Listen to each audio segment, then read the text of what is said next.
Yeah, so if you do have this file open, if not, I guess just watch or listen. But it kind of looks like this. The Great Bambino! So it's a pretty good piece of audio. The Great Bambino! It's a pretty good piece of audio to do this little lip sync exercise with because he speaks so slow. Kind of spoke about this last week. A couple things to think about with lip sync. First thing is the lip sync has to be the animation and drawing swaps for the lip sync has to be 2 frames ahead of the audio. So if you hear like the A sound at frame 3, you want to place it on frame 1. And I talked about how you could do this a couple different ways. You could scrub forward in time, listen to where you hear a sound, go back 2 frames and place it, or you could do it on the exact frame you hear it, but then at the end press minus twice on the keyboard to push to pull back the frames 2 frames back in time. So you have 2 options like that. I think the better option is to kind of scrub forward in time, hear what you hear, and then go back 2 frames and place the sound. But whatever works for you. There are some negatives to doing it that way. Doing it the way where you press minus on the keyboard.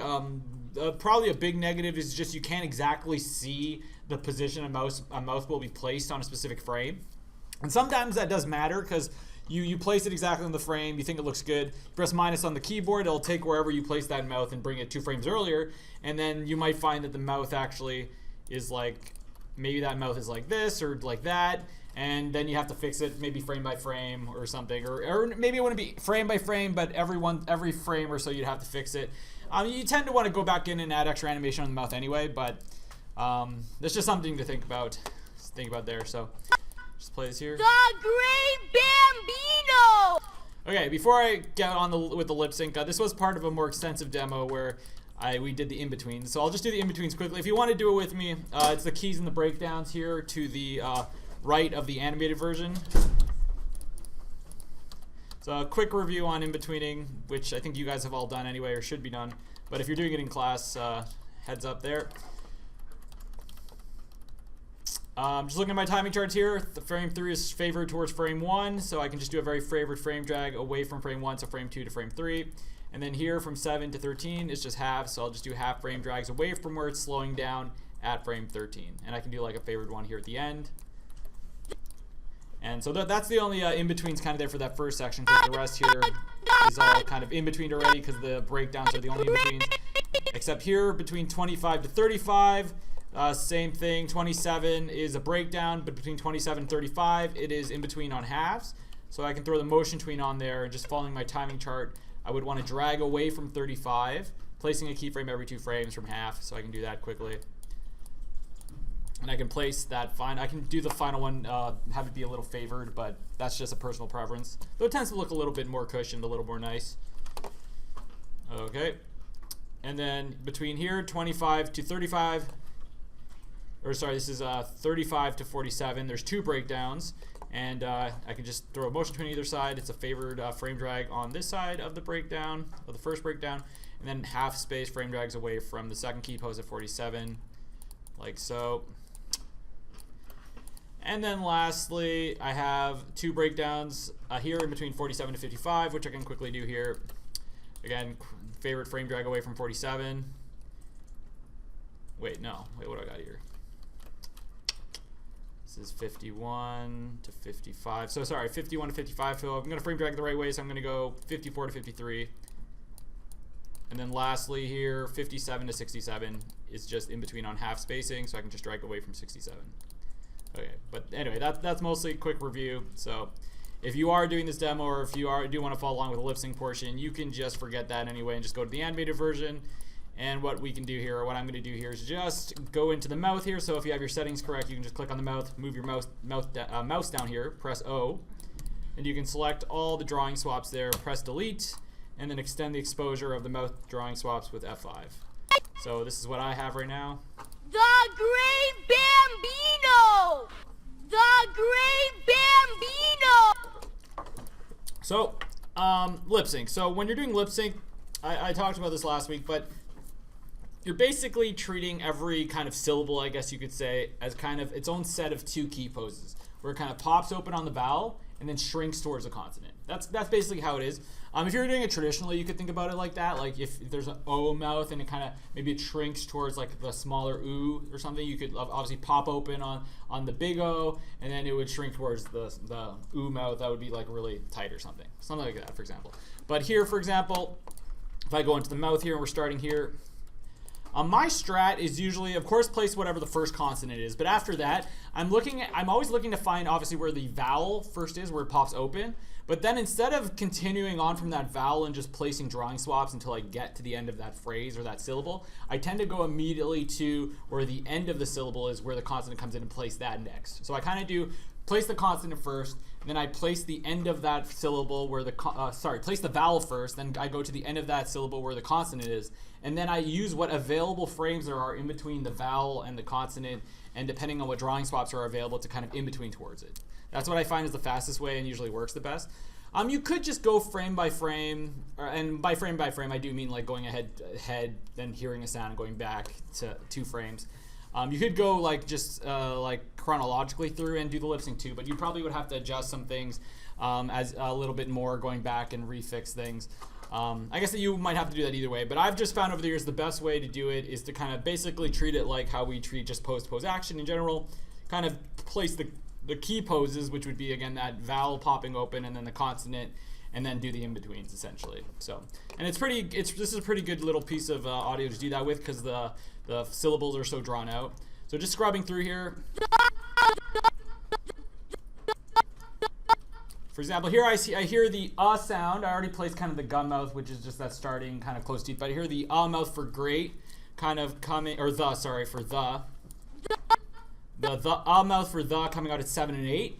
So if I'm hearing it at 7 and 8, I go back to 5 and 6, and I place that open mouth. Now, the lip sync does need to be on 2s. So if you're using, if you have 1s, you are going to lose marks here. It needs to be on 2s, and the lip sync needs to line up with the keyframes of the main animation. So if your animation is on, say, frame 1, 3, 5, 7, 9, the drawing swap should also be on, say, 1, 3, 5, 7, 9, or multiples of 2s. So if you did have a mouth held for like 4 frames, that would be totally fine, because it would still line up with whatever animation you have on 2s, say 1, 3, 5, 7, 9. So that's something to consider as well. So I place the open mouth there for the vowel, and then I find where it ends.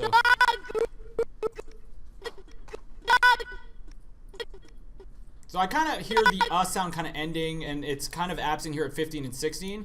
So I'm going to go back to 13 and 14, and I can place like a closed mouth, maybe like this, because it kind of leads into the gum mouth of the next kind of set of words there.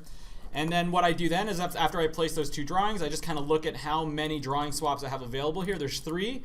And I tend to just work backwards from the consonant and kind of see what available drawing swaps there are depending on how big they are. So I want to find open mouth drawing swaps that are bigger than this closed mouth one. For example, this one here is smaller actually, even though it's open mouth. So that doesn't really in between well. But if I kind of go to this one, that's good. And I can go back 2 frames, find the next biggest drawing swap I can use, maybe that one. That's the same one. And I think that's all that I have available. And it's fine I think it's fine to hold this mouth swap here. That's the most open mouth. I'll hold that one as long as possible until I get to these frames here where it starts to shrink. So if you find you don't have enough drawing swaps, just hold that first mouth, that first vowel open longer. That's what I tend to do. That tends to look the best. Okay. Also, if you hear a sound and it comes out on, say, an offset frame, let's say your animation falls on like 7, 9, 11, etc. If you hear a sound on like frame 8 or like frame 10, just treat it like it's frame 7.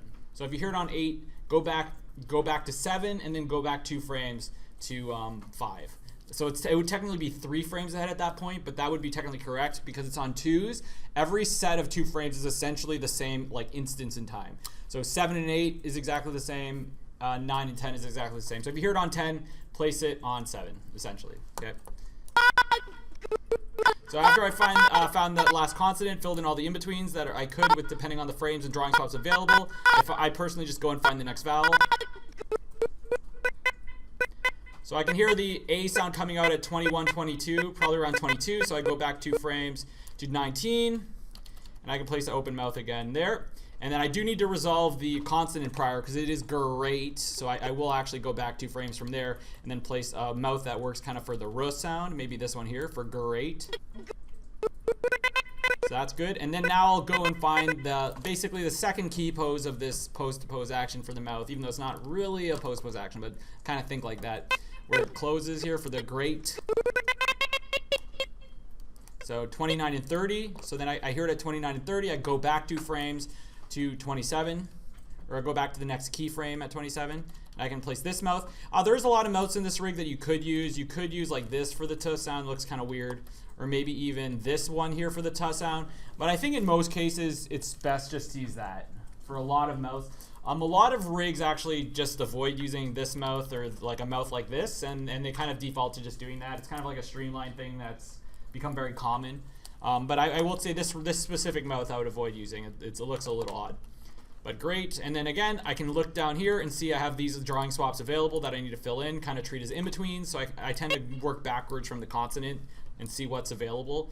And again, I need to find open mouths that are bigger than this closed mouth, because as you can see, the closed mouth here has the teeth showing. So this open mouth here is actually too small. It does an in between towards it. So I will find this mouth here. That one's pretty good. Okay, and then I can go back 2 frames there, see what drawing swaps I have available. So this mouth is next. And then after that, I think that's the last mouth that I have available. So I'm just going to hold that first mouth 4 frames. Okay, and I just do the same thing over and over again. So now I'm going to find the next vowel. I hear the A sound for Bambino at 35-33. Go back 2 frames. Place the open A mouth there. Then I do need to resolve the B sound, so I will go back 2 frames further and place that closed mouth for the B. But after that, now I can find the end of this syllable, bam. So that's 43 and 44. So I go back 2 frames to 41, 42. Place that closed mouth there for bam. And then again, I have all these available frames to kind of in between, and I can work backwards. And here I can actually use this mouth here that is open but very small, because it is bigger than this very closed mouth, so that's good. And again, yeah, I just kind of use the available drawings there, and I can in between it. So again, I find the next vowel. 47, 48, go back 2 frames to 45. It's the E mouth, so it's not going to be as open, so maybe that works there. It's the same consonant prior for the ba and the ma, so I can keep that closed mouth like that. But Bino, so I need to find where the end of bean is. Hear it at 55, 56, so go back 2 frames to 43, 53, 54. Place the na mouth, and I think this actually works as for the na mouth too, so I just use that. Sometimes you can use maybe this mouth, that could work for the na mouth. Don't use that. So I would probably use either of these, but I'm just gonna use this because I'm used to using this mouth. And yep, work backwards again. And here I actually have to hold that first mouth for 6 frames. So I actually don't have any in-betweens for this part because I have no drawing swaps available that kind of work as an in-between between that and that. So I'm just going to hold that E mouth for the whole time. And then lastly, B-no. I hear the no mouth come out at 57, 58. So I'll go back 2 frames, 55, 56. Place the O mouth. And the lip sync is basically done there. So if I play that, it looks like this. The Great Bambino! The Great Bambino! So if you look at the end here, there's actually a little bit of extra animation on the O sound. So if you look at the O mouth here, right here, it kind of shrinks. So that was just a little extra animation I did on a secondary pass prior. And you often tend to want to do that. Like sometimes you want to add like extra squash and stretch on the mouth, or maybe you want the mouth to kind of move around a little bit, or you want to add like a overshoot on a mouth, like O and it overshoots and settles, or maybe it opens ah and overshoots and settles. Sometimes you want to do that. And you do that generally as a secondary pass after you figure out the lip sync. And the way you want to do that, because again, if you're going to start frame dragging things around, it's going to change your lip sync order, it's going to change where mouths are placed. And of course, if you figured out your lip sync, you want to keep it. And that's where, again, these 3 buttons are really useful. These 3 buttons over here. Again, the last button allows you to just select drawings in the timeline. The first button allows you to select drawings and animation, but that middle button allows you just to select keyframes or animation position or coordinate positions. And that's the one you actually want to use in this case. So if you figured out your lip sync, but then you want to add like extra animation, like an overshoot on the mouth or a settle and add squash and stretch and do some extra and create new key poses on the mouth and breakdowns, use this middle button here to do all your frame dragging, because that's going to allow you to not affect any position of the drawing swaps that you have. So for example, I can click on this button here, and I can go down here and click on the mouth, of course, go down here and basically do a secondary pass on the mouth peg here. And I can go in and just make sure when you're animating the mouth too, make sure you move up the hierarchy so you're on the whole mouth if you want to move it around. Unless you do want to move the mouth separate of the teeth, but if not, just be careful and make sure you're on the whole mouth together. Is this also where we would fix any like mouth errors where it's like stretching really wide because of something? Or Yeah, you could fix it here at this point too. Okay. Yeah.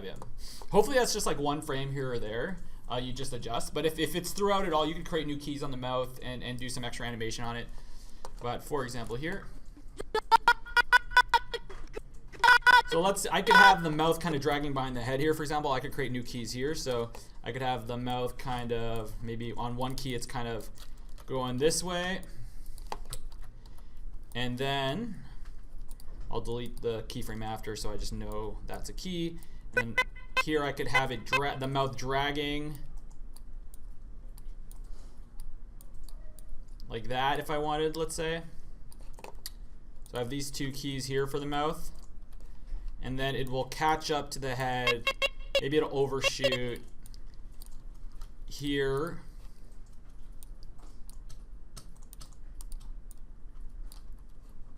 And then settle with the head here. Okay, so let's say I created all those keys there. And again, if I was going to just do frame dragging with this first button now to create easing, that would reorder the lip sync, and that would be bad because I just figured out the lip sync. But if I go to this middle button here where I'm only selecting the keyframe data, not affecting the drawings, I can then go in, create new breakdowns if I wanted, frame drag, new in-betweens, and it would not affect the placement of the drawing swaps. I think I'm just going to drag away from the second key pose each time. See how it looks. It probably looks okay. Maybe it's not going to be noticeable enough, but let me see how that looks. It's not bad. The Great Bambino! So there's a little bit of drag on it. It almost looks like a dragging jaw. It's not the most obvious thing there, but you get the idea. You can go in, you can add extra animation on the mouth. And again, because I used this middle button right here, it didn't affect the timing of any of my drawing swaps. So I'll add one more little extra animation. Let's see if I can push that O mouth at the end, overshoot and settle. So I'll go in there. So maybe I will have the O mouth overshoot at frame 63 and then settle here at 71. So maybe I'll go in here and I'll push that, bring it out, and then have it settle back like that. And again, here it actually wouldn't matter because it's the same drawing swap the whole time. But if I did have different mouth drawing swaps here, again, you want to make sure that you use that middle button. But in this case, I will be on the middle button, but it actually doesn't really matter in this case because it's the same drawing swap. But just to show you, feel free to add extra animation on that mouth as a secondary pass as well.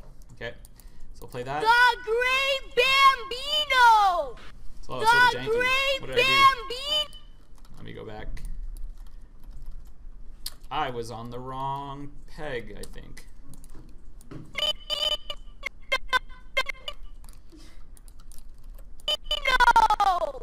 what is this audio from? It's from a baseball movie.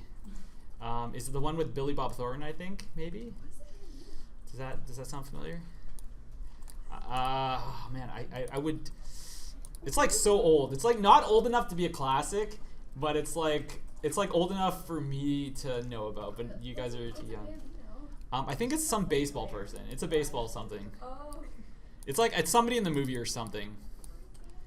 I just know the movie has Billy Bob Thornton in it. That's all I remember. What year was this? I don't know.